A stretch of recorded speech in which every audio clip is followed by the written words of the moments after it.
Hello friends, कैसे हैं आप सब लोग। स्वागत है आप सभी का लक्ष्य आरएएस के इस डिजिटल प्लेटफॉर्म पर।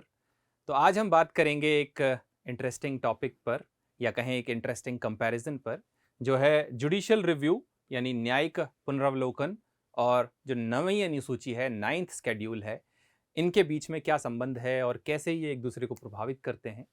तो ये एक इंटरेस्टिंग मौका होगा ये जानने का कि कैसे जो नवी अनुसूची है उसमें अगर कोई कानून रख दिया जाता है तो क्या उसका जुडिशियल रिव्यू हो सकता है या नहीं हो सकता है, और हो सकता है तो किन परिस्थितियों में हो सकता है। तो इस बारे में हम जानेंगे आज।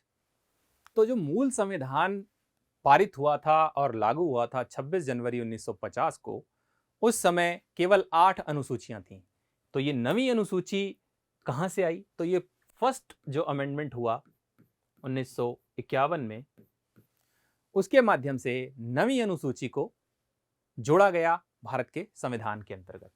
इसके द्वारा दो नए आर्टिकल जोड़े गए, 31 ए और 31 बी। तो जो 31 बी है ये एक्सक्लूसिवली संबंधित है नवी अनुसूची के साथ में। और ये क्यों लाया गया था? क्योंकि आप जानते हैं कि भारत जब आज़ाद हुआ तो भारत की सरकार को बहुत सारे पब्लिक वेलफेयर, सामाजिक कल्याण के कार्य करने थे, जिसमें एक बड़ा काम था जो ज़मीन है उसका रीडिस्ट्रीब्यूशन करना। क्योंकि आप जानते हैं बहुत सारे ज़मींदार जो देश में थे, उनके पास वे ज़मींदार बहुत सारी ज़मीन को होल्ड किया करते थे। तो और कुछ ऐसे लोग थे, कुछ क्या बहुत सारे ऐसे लोग थे जिनके पास ज़मीनें ही नहीं थी। तो उस ज़मीन का रैशनलाइजेशन करने के लिए ये नौवीं अनुसूची लाई गई। और इसके माध्यम से जो कानून, जो लैंड रिफॉर्म के कानून बन रहे थे, उन्हें एक जुडिशियल सुरक्षा दी गई, यानी कि उन्हें चुनौती ना दी जा सके न्यायपालिका के अंतर्गत, क्योंकि वो कहीं ना कहीं किसी वर्ग के अधिकारों को चोट पहुंचा रही थी, उनका वायलेशन कर रही थी। जैसे आप जानते हैं कि पहले राइट टू प्रॉपर्टी एक फंडामेंटल राइट हुआ करता था।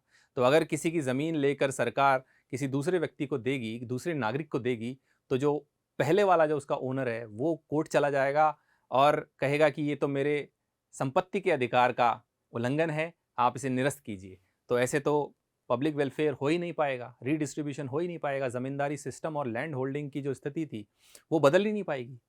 तो इसलिए नवी अनुसूची को लाया गया और इसके माध्यम से उन कानूनों को बदला गया या उनकी स्थिति को बदला गया और उन्हें एक सुरक्षा दी गई, ताकि उन्हें जुडिशियल स्क्रूटनी, न्यायपालिका के दखल से, न्यायपालिका के अंतर्गत उसके निरस्त होने से उसको बचाया जा सके। तो जो केंद्र के कानून होते हैं उसके साथ ही जो राज्य के कानून होते हैं, दोनों ही कानून इस अनुसूची के अंतर्गत रखे जा सकते हैं। लेकिन रखने का कार्य जो है वो संसद करती है।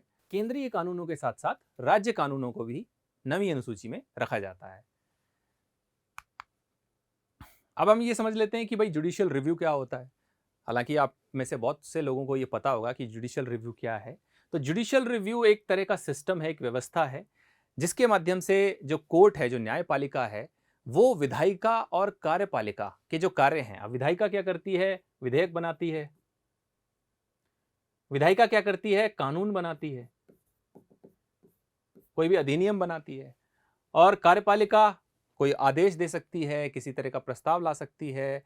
तो कार्यपालिका का जो कार्य है और विधायिका के जो कार्य होते हैं, निर्णय होते हैं, उनकी जांच करना कि ये संविधान सम्मत हैं या नहीं, संविधान के मूल्यों का उल्लंघन तो नहीं करते, और इनकी संवैधानिकता या संवैधानिक वैधता का परीक्षण जुडिशियल रिव्यू के माध्यम से किया जाता है। और ये सुप्रीम कोर्ट एक्सक्लूसिव तरीके से और हाई कोर्ट भी जुडिशियल रिव्यू कर सकते हैं। तो ये जुडिशियल रिव्यू का एक मुख्य अर्थ है।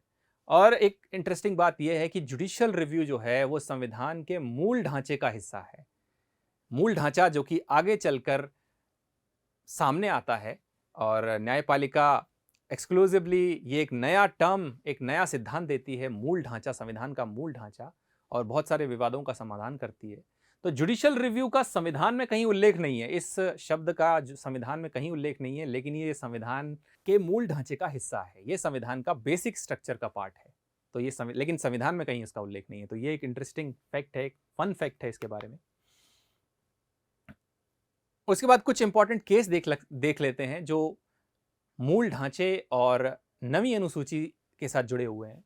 तो Keshavananda Bharati versus state of Kerala जो 1973 के अंदर इसका जजमेंट आया, इसके अंदर आप जानते हैं, और इसी वर्ष हमने उसकी एक वर्षगांठ भी मनाई।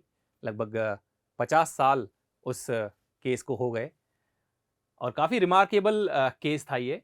24 अप्रैल 1973 एक ये जो तारीख थी, इस दिन ये जजमेंट आया था और लगभग 7-6 की मेजॉरिटी से ये जजमेंट आया था।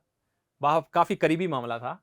तो इसमें बेसिक स्ट्रक्चर डॉक्ट्रिन कोर्ट ने दिया था। संविधान के मूल ढांचे का जो सिद्धांत है वो कोर्ट ने हमें दिया। और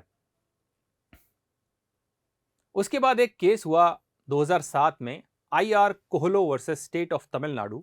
इस केस में मूलतः इस सवाल का जवाब ढूंढने की कोशिश की गई कि क्या जो नवी अनुसूची के अंदर कानून रख दिए जाते हैं या कोई भी विधि उसमें रख दी जाती है, क्या वो जुडिशियल स्क्रूटनी यानी जुडिशियल रिव्यू से इम्यूनिटी रखती है, उसका परीक्षण नहीं हो पाएगा या किन आधारों पर हो पाएगा। थोड़ा सा क्लैरिटी के लिए ये जो जजमेंट है ये फेमस है।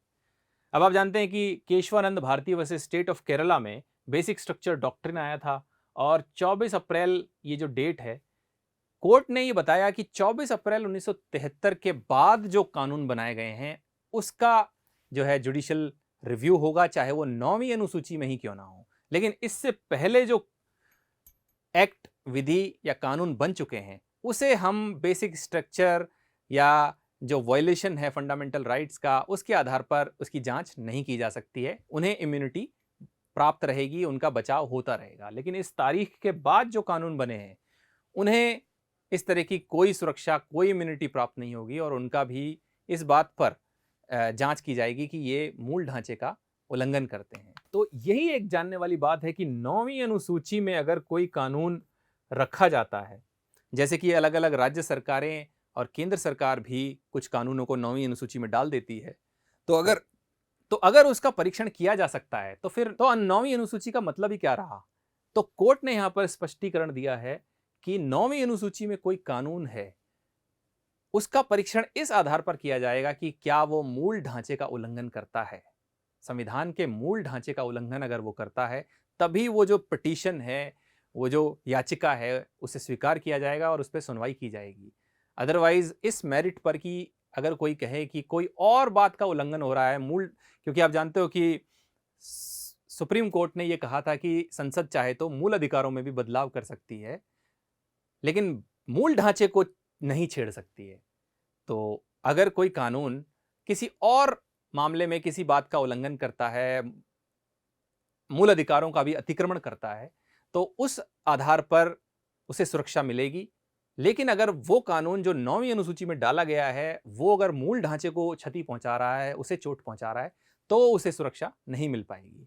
हाल ही में झारखंड जो सरकार है उसने एक वैकेंसी और पोस्ट में रिजर्वेशन देने के लिए एक बिल पास किया और केंद्र सरकार से ये रिक्वेस्ट करी कि संसद जो है वो इसे 9वीं अनुसूची में डाले ताकि उसे जो जुडिशियल स्क्रूटनी है, जो जुडिशियल रिव्यू है, उससे उसे सुरक्षा मिल सके। उसी तरीके से उन्होंने जो झारखंड के जो निवासी हैं उन्हें भी एक तरह का लाभ देने की कोशिश की और उनके लिए भी एक विशेष व्यवस्था बनाने की कोशिश की।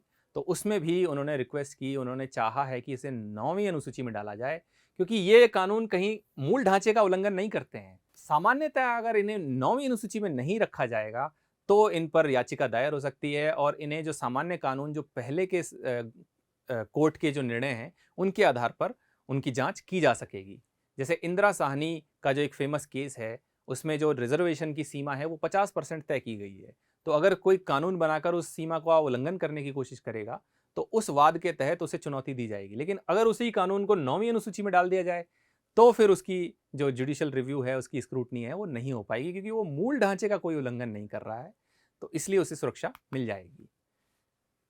तो वर्तमान में जो स्थिति है 9वीं अनुसूची के अंतर्गत अगर कोई कानून, कोई विधि 9वीं अनुसूची में शामिल है या कर दी जाती है तो उसे सिर्फ इसी आधार पर चुनौती दी जा सकती है कि ये कहीं ना कहीं संविधान के मूल ढांचे का उल्लंघन कर रही है और किसी आधार पर उसे चुनौती नहीं दी जाएगी। तो ये एक सुरक्षा उसे मिलेगी। उसके बाद इसकी क्रिटिसिज्म देख लेते हैं कि 9th शेड्यूल जो है 9वीं अनुसूची है, इसकी आलोचना क्या है? तो इसकी जो एक मुख्य आलोचना है वो यही है कि ये कहीं न कहीं संविधान की जो पावर है उसे छीन लेता है।